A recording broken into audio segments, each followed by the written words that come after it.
My name is Unity Stoakes, co-founder at Startup Health. Today, we are speaking with longtime health transformer, Dr. Darlene Walley, who is the CEO of Next Life Sciences, which has a really novel, interesting solution called Plan A.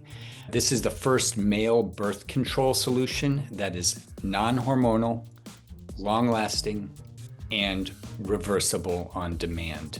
For men looking for a safe, simple, and reversible contraceptive, Next Life Sciences has been working really hard on this, and I think it's something really important for people all over the world for family planning and impacts a lot of other health issues. So we're going to be talking about the recent successes with clinical trials, new patents, and all sorts of updates. So stick around for a conversation about Plan A and Next Life Sciences.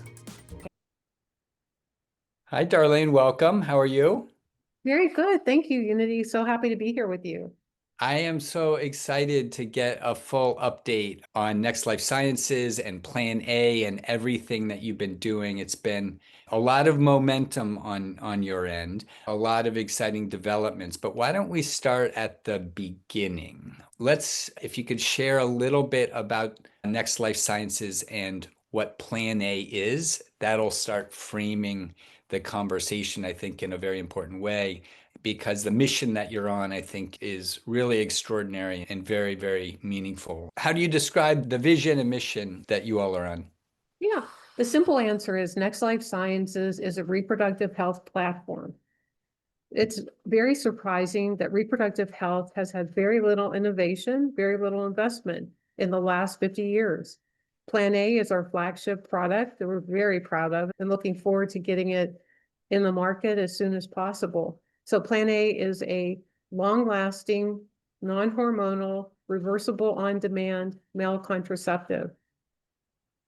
Right there. I just the world really has been demanding new options for birth control and for male birth control. So let's dig into that. I think this has global implications, certainly big implications here in the United States, but I could see this making a global impact.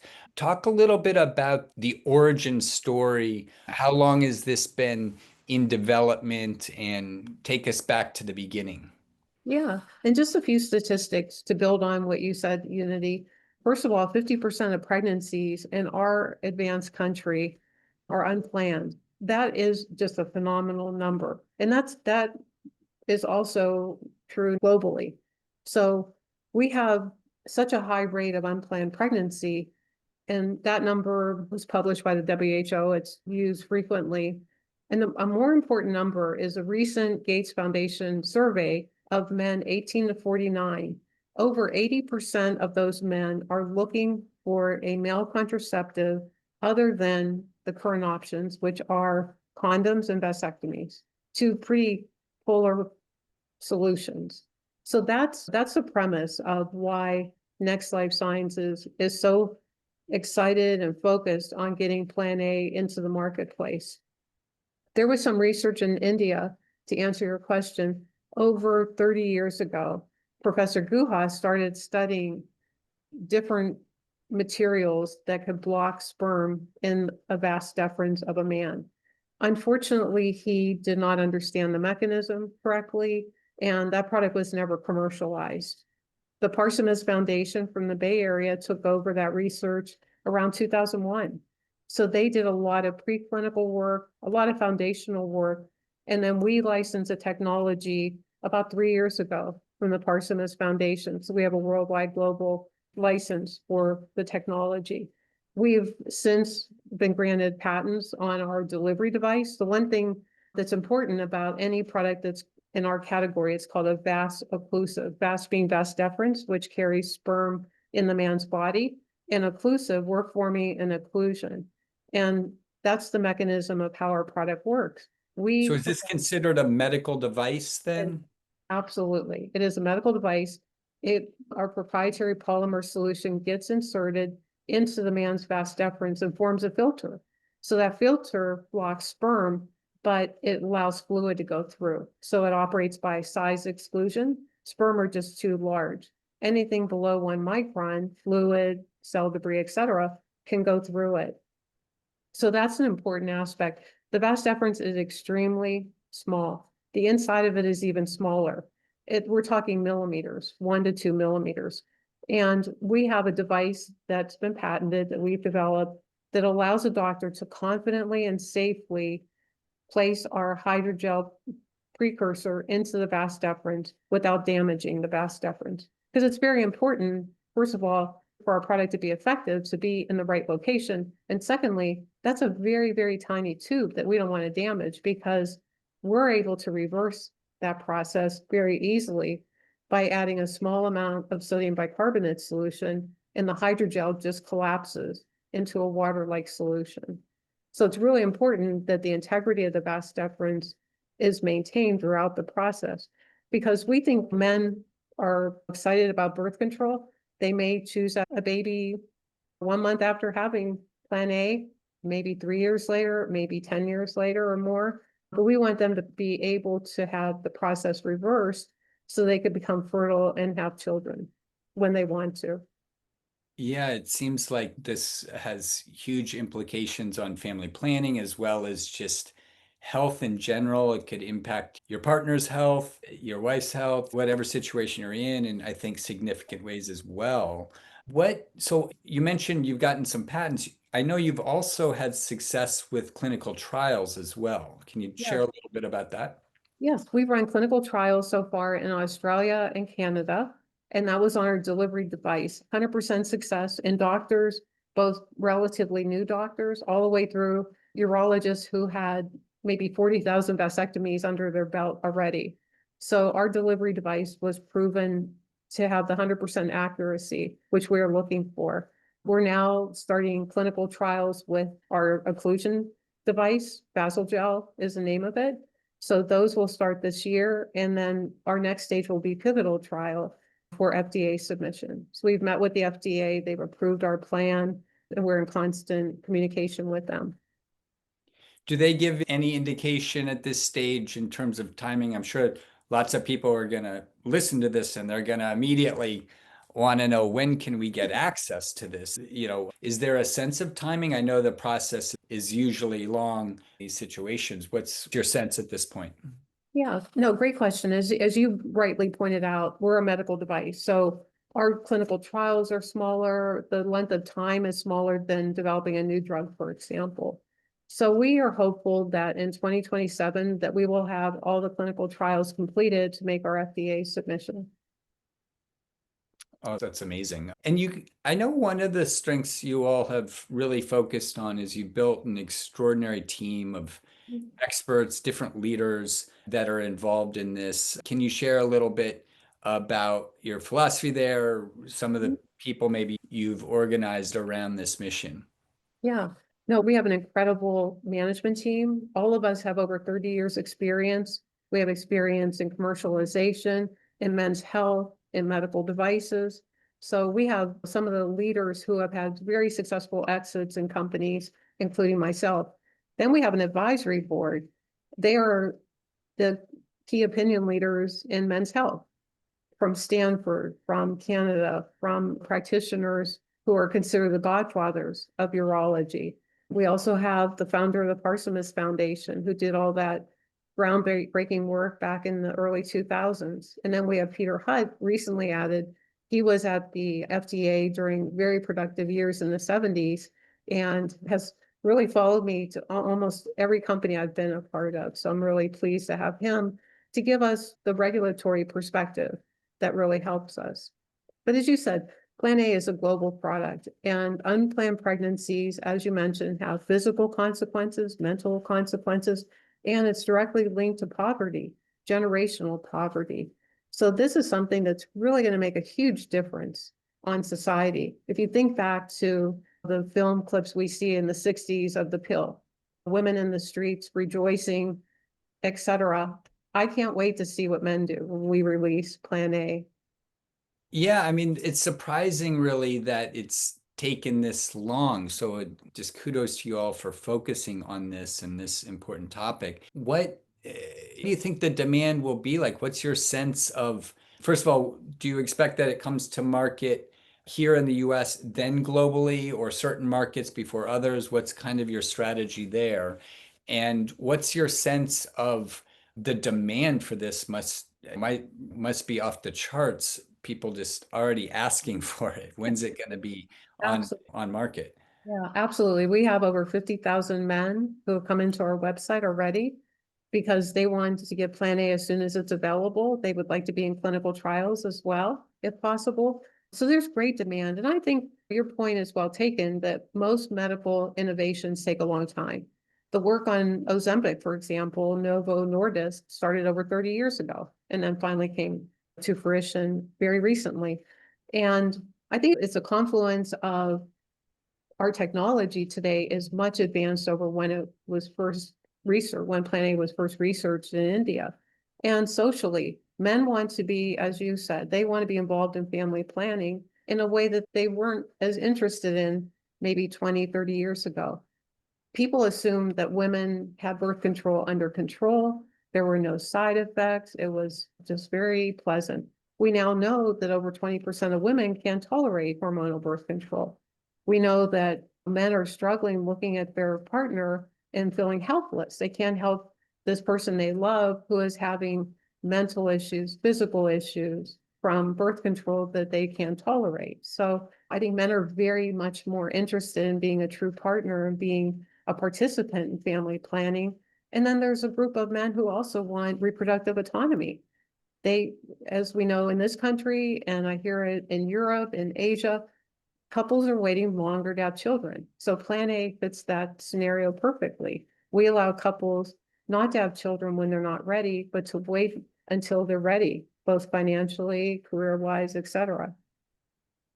And I think the fact that it's reversible, you don't need to go in for surgery. I mean, this is a pretty big transformation. Also, I imagine the cost difference is substantially different, which opens up access in an exciting way or very helpful way globally.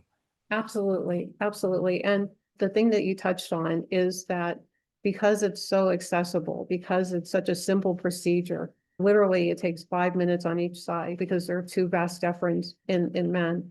The thing that really is exciting to me, I've spent a career with medical innovations, and the medical practice very appropriately is cautious. So I remember some of those medical innovations, we had to put a whole program together to convince doctors to try our product. When I talk to urologists or family practitioners who are treating men, they can't wait for this product. They literally are trying to get the product out of our hands as soon as they can. So that's going to be another really important aspect because there's a consumer side. We will reach out and we'll advertise to men about Plan A and its availability. In fact, I was just a speaker last week in New York at Marketing to Men, which was very eye-opening on all the work that's going on to help communicate more effectively to men as society is changing. So we both will have a consumer element as well as a professional, medical professional training, education, et cetera. So it's So really that's really interesting. So there's an education component direct to consumer, and then is it through urologists or what's the right pathway on the professional side or clinical side? Yeah, to start with, it will be urologists because they're seeing men right now. But a family practitioner who is interested in being trained would be a perfect person. And the other thing to think about is men in our demographic. If you look at that 18 to 49-year-old segment, they're really not seeing a doctor routinely for preventative medicine. We're being told this by the medical profession that they really are going to enjoy having men in earlier so they could do other preventive testing for things that we see on the rise, like prostate issues, different forms of colon cancer, et cetera. So I think it's going to have a major impact on men's health overall. It also helps the doctor. The doctor is going to have more patients coming in. As women, we start going to a gynecologist in our teens and then go every year. Men don't really see a urologist until much later if they have an issue. They have a prostate, kidney stones, or they want a vasectomy. So we're really, I think, expanding men's health in general, as well as contraception. That's interesting. I could see now as a young man, you now go develop that relationship with the urologist at a much younger age. And then now that you've established that might prevent other types of health issues for men down the line because you're catching those early because you're educated, you have that relationship. I didn't even think of that. That's interesting. No, it's very powerful. It's, as some people say, it's a movement. I'm curious about this conference you mentioned. What were your takeaways? Anything surprising to you? Any big takeaways, things that, in terms of communicating or educating to the male market around health, that really stood out? There were so many incredible takeaways of hearing the other speakers talk about how men innately are compassionate, curious, caring, and somehow we have to get back to talking to them in that way to bring out them. And there were a lot of psychologists, there were a lot of people who have spent decades researching the best way to communicate with men for their health, for their wealth, etc. So I think it was a groundbreaking meeting, and I think there'll be many more.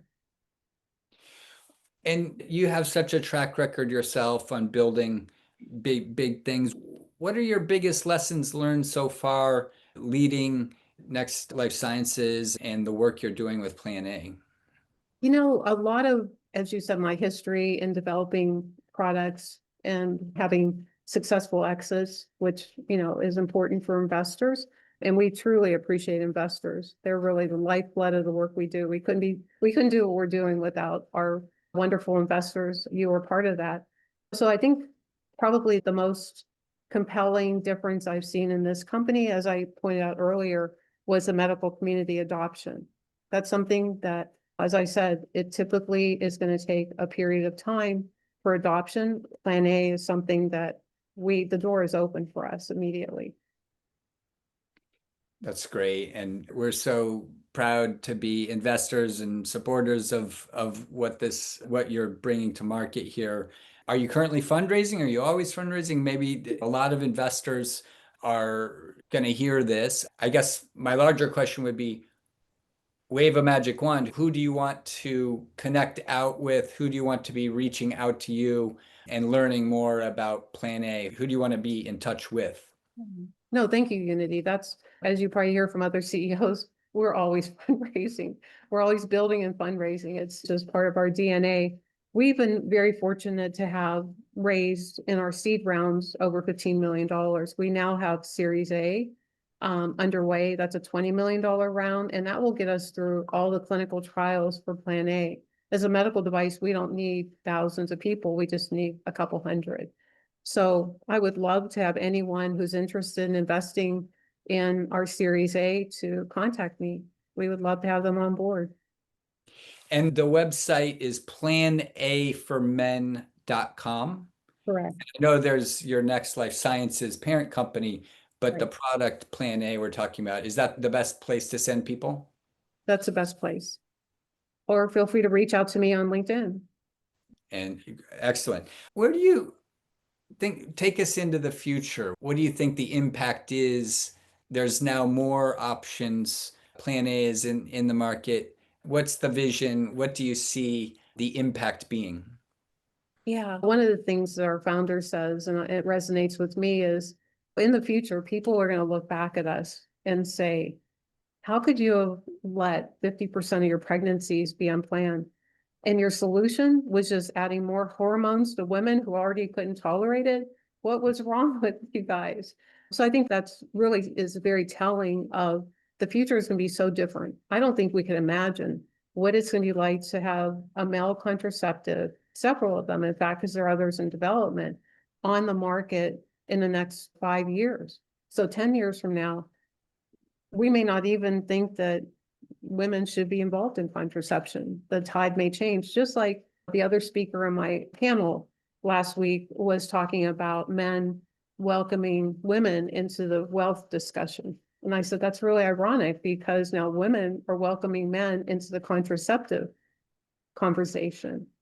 So I think it's going to be a very different world. I think, as we pointed out, I think the health of men is going to be greatly enhanced by what we're doing and getting men into doctors' offices earlier for more preventive testing. Yeah, and it's as the more we're talking here, you're part of the men's health moonshot, but it's really also part of a women's health moonshot and the access to care moonshot and all sorts of other. It really has, I think, far-reaching implications here. So we're really grateful to have you as a health transformer in our community and to support what you're doing. And we just cannot wait for this to come to market. So if you are looking to learn more, you should go definitely look into this. And I think investors that care about these types of things should definitely reach out to Darlene as well. Any last words, any last biggest insights, things you want to share? We're just so excited about the journey we're on. I have a team that is so committed and everyone wants to be part of this team as well. So it's an ever-growing team of investors, of participants. We're just really fortunate. And I think the world is ready. The world's ready for a really effective, easily reversed male contraceptive. Thank you, Darlene. Thank you, Thank Unity. you. And finally, an invitation to all of the extraordinary health transformers, whether you are a startup, someone building the future of health, or whether you are an investor, funder, or buyer of the solutions out there in the marketplace. This is an invitation to you to join the Startup Health member community. Learn more at startuphealth.com.